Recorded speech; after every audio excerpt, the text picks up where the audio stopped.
Thutha wa mĩaka 3 ya mĩtandiũko na kĩhahũko kĩnene kĩrĩa gĩkoretwo gĩthiũrũrũkĩirie ngoro cia arĩa maigithĩtie mĩthithũ yao na bengi ya Imperial ĩrĩa yathinĩkanirio nĩ ũrũgamĩrĩri mũharaganu makĩhũgĩra mbeca ciao cia gũkorwo nĩ cianyuire kagera.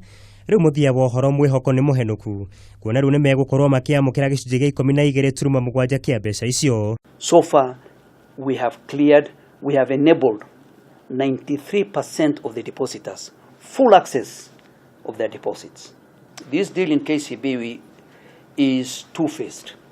Phase 1, and we have agreed with KCB, is to enable another additional access to the depositors, payment to the deposit accounts of 12.7%. Ũhoro ũyũ nĩ kũrũmĩrĩra ihoya rĩa bengi ya KCB rĩa gũkorwo ĩkĩenda kũiyũkia ũramati wa bengi ĩyo gũkorwo rĩtĩkĩrĩtwo nĩ bengi nene ya CBK hamwe na rũhonge rwa gũthaitĩra mĩthithũ ya Aigithia nĩruo KDIC.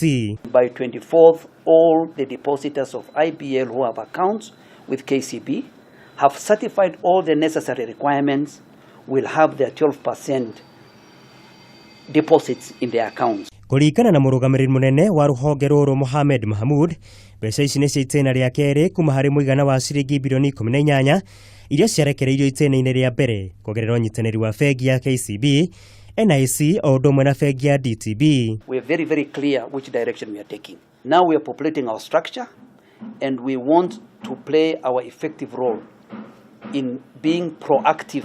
Na nĩguo kwĩgwatĩra mbeca ici, mũigithia arabatarania gũcerera rũhonge o ruothe rwa KCB rũrĩa rwĩ hakuhĩ nake na gũkorwo akĩhingũra account na bengi ĩno na ningĩ akorwo akĩihũria fomu agĩteithĩrĩrio nĩ makarani a bengi ya KCB. It's important to understand that this is a purchase acquisition of particular assets. So you look at some assets, you identify which asset you want to look at, we do some verification, we buy those assets, and then we assume some liabilities, which is the depositors. Arĩa mahingũrĩte account ya KCB na makĩamũkĩra marĩhi ma itĩna rĩa mbere na account ciao no irahũthĩka nginya ũmũthĩ ũyũ matigũbatarania kũhingũra account ĩngĩ, ĩndĩ magatarwo gũcerera honge ciao na nĩguo gũtigĩrĩra account icio nĩ iraruta wĩra. And that is just one small part.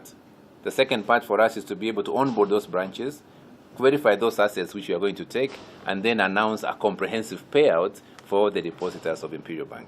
And that's how you resolve a financial institution. Bengi ya Imperial yahagũkire kũrĩ mweri-inĩ wa 10 mwaka wa 2015 na kĩmanjĩka gĩa ciringi bilioni 86 cia Aigithia, ĩndĩ gũkinyanĩria na rĩu bengi ĩno ĩgũkorwo ĩhotete gũcokia gĩcunjĩ kĩa 35 kĩa mbeca ici.